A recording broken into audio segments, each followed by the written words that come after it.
Bismillahirrahmanirrahim. Kalau kita bawa kendaraan dari Pekanbaru, Riau, mau pergi ke Sumatera Selatan, Palembang, mesti melihat petunjuk jalan yang sudah dibuat oleh Bapak Polisi. Belok kiri ke Medan, Sumatera Utara, belok ke kanan, Palembang, Sumatera Selatan. Siapa yang ikut petunjuk yang dibuat kepolisian itu, orang itu disebut mendapat hidayah. Artinya ikut saja, insya Allah sampai ke tujuan. Makanya selalu kita diajak oleh para ulama kita, semoga mendapatkan taufik dan hidayah. Taufik menyatu antara keinginan kita dengan keinginan Allah. Inginnya tidur pagi, inginnya tidur, tapi Allah mengatakan bangun, as-salatu khairum minan naum. Kita lawan hawa nafsu kita ikut kehendak Allah, maka di situ kita disebut mendapatkan taufik, karena menyatukan keinginan kita dengan keinginan Allah. Orang yang mendapatkan taufik, maka orang itu mendapatkan hidayah. Dan semua yang mendapatkan hidayah mendapatkan taufik dari Allah. Mudah-mudahan kita senantiasa dalam taufik dan hidayah. Amin ya rabbal alamin. Nah, sudah jelas. Saya mau menjelaskan tentang hidayah. Lalu kemudian sifat orang yang mendapat hidayah itu apa? Siapa? Siapa saja yang mendapat hidayah? Jelas, minan nabiyyin, para nabi, wassiddiqin, orang yang benar, wasyuhada, orang yang mati syahid, wassalihin, orang-orang yang soleh, wa hasuna ulaika rafiqa, mereka itulah sebaik-baik teman, sebaik-baik sahabat. Lalu apa sifat orang yang mendapat hidayah itu? Rasanya bukan kebetulan orang yang menulis kaligrafi di dinding masjid ini menuliskan ayat itu pada bagian dinding yang paling depan. Na'udzubillahi minasyaitonirrajim. Ada 6 sifat orang yang mendapatkan hidayah. Yang pertama, innama ya'muru masajidallah. Mereka memakmurkan masjid. Makna memakmurkan ada 3. Yang pertama, membangun. Yang kedua, meramaikan dengan sholat berjamaah. Yang ketiga, mengatur administrasi masjid. Alhamdulillah masjid sudah dibangun. Man bana masjidan, siapa yang bangun masjid, banallah mithlahu baitan fil jannah, dibangunkan untuknya satu tempat di dalam surga. Maka setiap orang muslim mesti bertekad dalam dirinya, paling tidak ada niat, saya sebelum mati mesti bisa kalau berhasil nanti dagang, bangun masjid. Tanam sawit begitu juga, berhasil kebun ini, bangun masjid. Tanam karet begitu juga, saya tanam kebun karet ini, kalau ada, bangun masjid. Bisa tanahnya, alhamdulillah. Sampai bangunannya, alhamdulillah. Tidak bisa 1, 2, 3 sak semen. Tidak juga bisa 1, 2 kotak keramik. Tidak juga bisa 1 truk pasir, batu bata, kerikil, AC, kipas angin. Paling tidak pernah berkontribusi. Tidak bisa membangun masjid, berarti tidak ada tempat di surga, Pak Ustadz. Karena Nabi mengatakan, man bana masjidan, siapa yang bangun masjid, banallahu mithlahu baitan fil jannah, dibangunkan satu tempat dalam surga. Bagaimana mau memboking tempat dalam surga? Bangun masjid. Tapi Allah Maha Adil. Tak semua orang bisa bangun masjid. Lalu yang tidak bisa bangun masjid, bagaimana dia mau booking tempat di surga? Man shalla itsnatai asyrata raka'ah, siapa yang salat 12 rakaat fil yaumi wal lailah, sehari semalam, banallah, maka dibangunkan Allah untuknya satu tempat. 12 rakaat, 2 rakaat sebelum subuh, 4 rakaat sebelum zuhur, 2 rakaat setelah zuhur, 2 rakaat setelah maghrib, 2 rakaat setelah isya. pas 12 rakaat. 2 rakaat sebelum subuh, 4 rakaat sebelum zuhur, 2 rakaat setelah zuhur, 2 rakaat setelah maghrib, 2 rakaat setelah isya. Ada orang Islam kaya, bangun masjid, satu tempat dalam surga, rajin salat sunat qabliyah ba'diyah. Ini orang beruntung 2 kali. Yang lebih parah, sudahlah tak bisa bangun masjid, salat qabliyah ba'diyah pun tidak. Na'udzubillah. Oleh sebab itu maka Allah berikan kesempatan, Allah Maha Adil. Tadi saya janji menurut ayat ini ada 6 sifat orang yang dapat hidayah.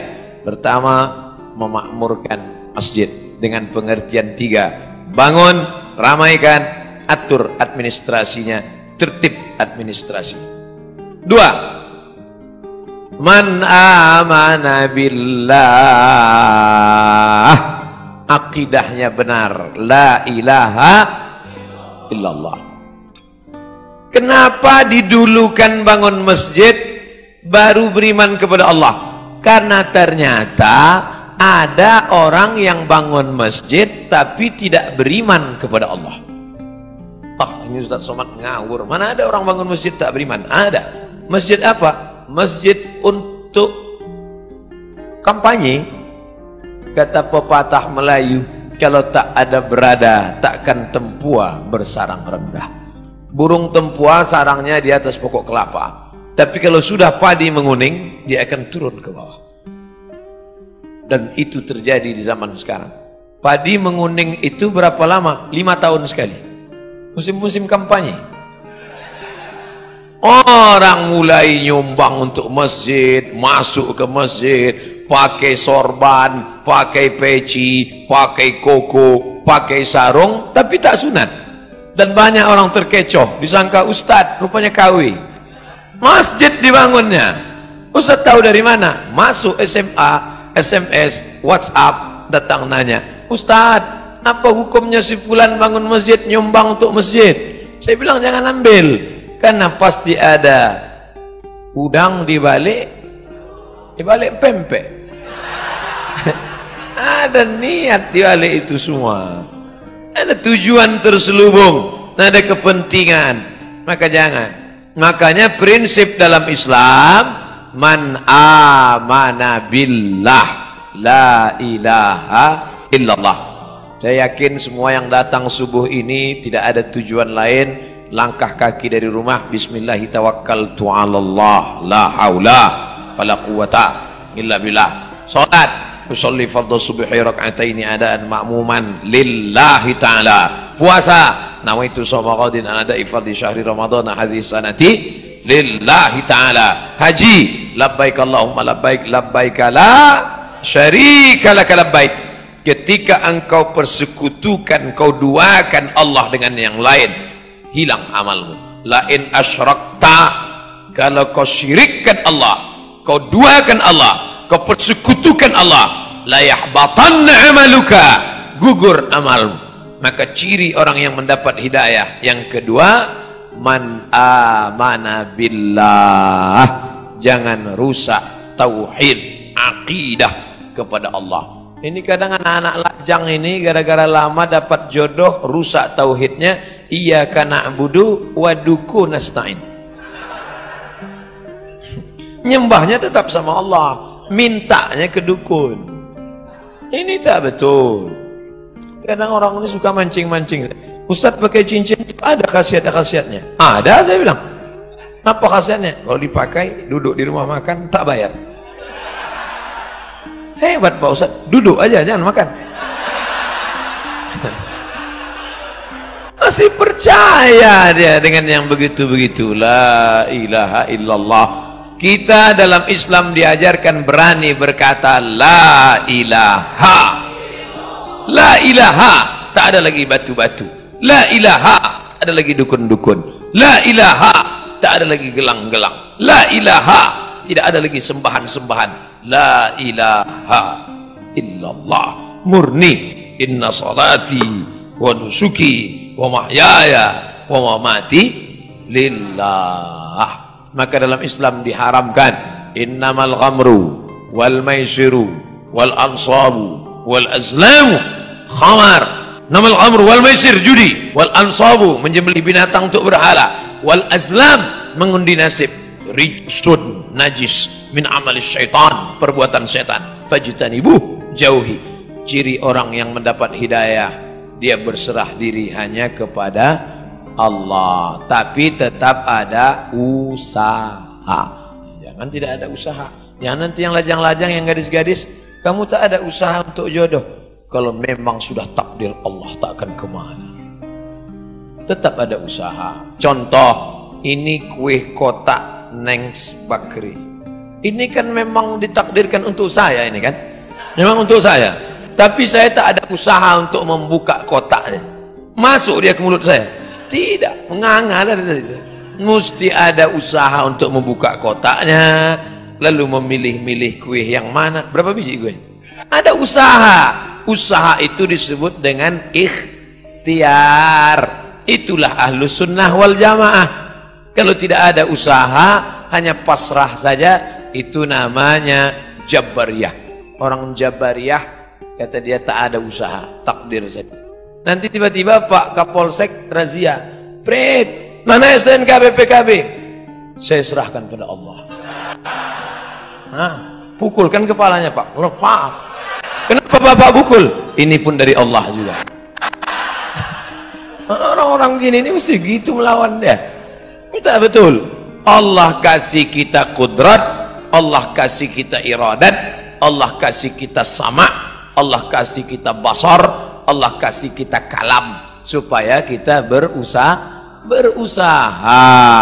Ciri orang yang dapat hidayah yang pertama, memakmurkan masjid. Yang kedua, beriman kepada Allah. Yang ketiga, wa aqamas shalah. Sholat, bukan somat. Sholat. Mudah-mudahan anak-anak gadis yang rajin sholat subuh ini mendapatkan suami yang rajin pula sholat subuh. Karena kalau kalian anakku yang sudah solehah, yang sudah cantik, yang sudah rajin sholat, tiba-tiba dapat laki tak sembahyang, tak satu dua curhat masuk ke HP saya. Ustadz, dulu saya sangka nikah sama dia bahagia. Ternyata Pak Ustadz, cuman rasanya Bu, macam tidur sama babi hutan. Tak sembahyang.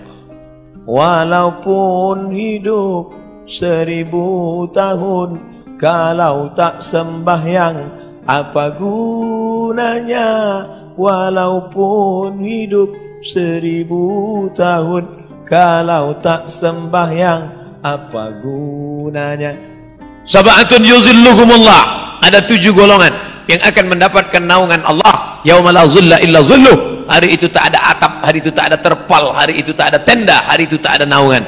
Tapi dia mendapatkan naungan di padang mahsyar. Siapa dia? Rajulun qalbuhu mu'allaqun fil masajid. Anak-anak muda yang hatinya tergantung di masjid. Kenapa Ustaz sebut anak muda? Kenapa tidak orang tua? Kalau orang tua ke masjid memang udah wajar. Kapan lagi? Udah diintai-intai malaikat maut. Tapi anak muda yang mestinya subuh ini molor tidur, tapi datang berjamaah.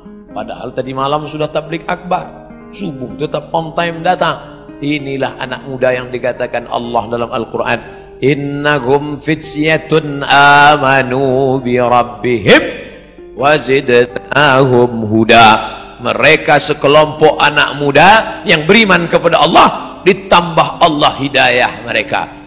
Saudara yang dimuliakan Allah Subhanahu wa taala, memakmurkan masjid sudah, beriman hanya kepada Allah sudah, menegakkan salat sudah. Masuk yang keempat, wa ataz zakah, berzakat. Orang yang sudah sholat tapi tak berzakat, maka tak ada gunanya, karena dia makan haram. Di dalam duit kita itu ada zakat. Zakat orang dititipkan Allah kepada kita. Ada orang diuji kakinya, lulus. Diuji kakinya sholat berjamaah, lulus. Diuji matanya sholat tahajud, lulus. Diuji kantongnya, di situ baru kelihatan. Nama siapa? Pelit bin bakhil bin medit bin kedekut. Ini orang na'udzubillah. Oleh sebab itu maka keluarkanlah zakat. Bapak sudah bayar zakat? Tiap tahun saya bayar zakat Pak Ustaz. Berapa? 2,5 kilo. Itu zakat fitrah. Zakat pendapatan 2,5%. 85 gram emas murni. Berapa itu sekarang Pak Ustadz? 85 gram kali 500.000 1 gram, 42.500.000. Siapa yang mempunyai pendapatan 42.500.000 sudah kena zakat 2,5%. Kalau profesi kami sebagai pegawai Pertamina ini gimana Pak Ustadz? 42.500.000 setahun, bagilah 12 bulan. 12 bulannya berapa itu? 42.500.000 bagi 12, 3,6. Jadi yang berpendapatan 3,6 juta, 3.600.000 itu udah kena menurut Basnas, amil zakat nasional yang sudah disepakati ijma' antara ulama-ulama Basnas se-Indonesia 3,6. Ustadz, bagusnya saya bayar, saya dapat sebulan 4 juta Pak Ustadz. 25.000, 25.000, 25.000, 25.000 berarti 100. Apakah bagus saya bayar tiap bulan 100 atau saya tunggu setahun 1.200.000 tiap bulan? Tiap bulan silakan. Ah, kan sama aja. Sebulan 100, setahun 1.200.000 kan sama. Duitnya sama, setannya tak sama. Kalau 100.000 ringan, kalau sudah terkumpul 1.200.000, allazi waswisu fi sudurin nas, yang berbisik itu siapa? Minal jin. Nah, kalau jin yang berbisik senang, kita baca ayat kursi selesai. Ini yang berbisik ini nas, sekantor sama kita, sama-sama orang Pertamina juga. Mau kemana bro? Mau bayar zakat ke Basma. Berapa? 1.200.000.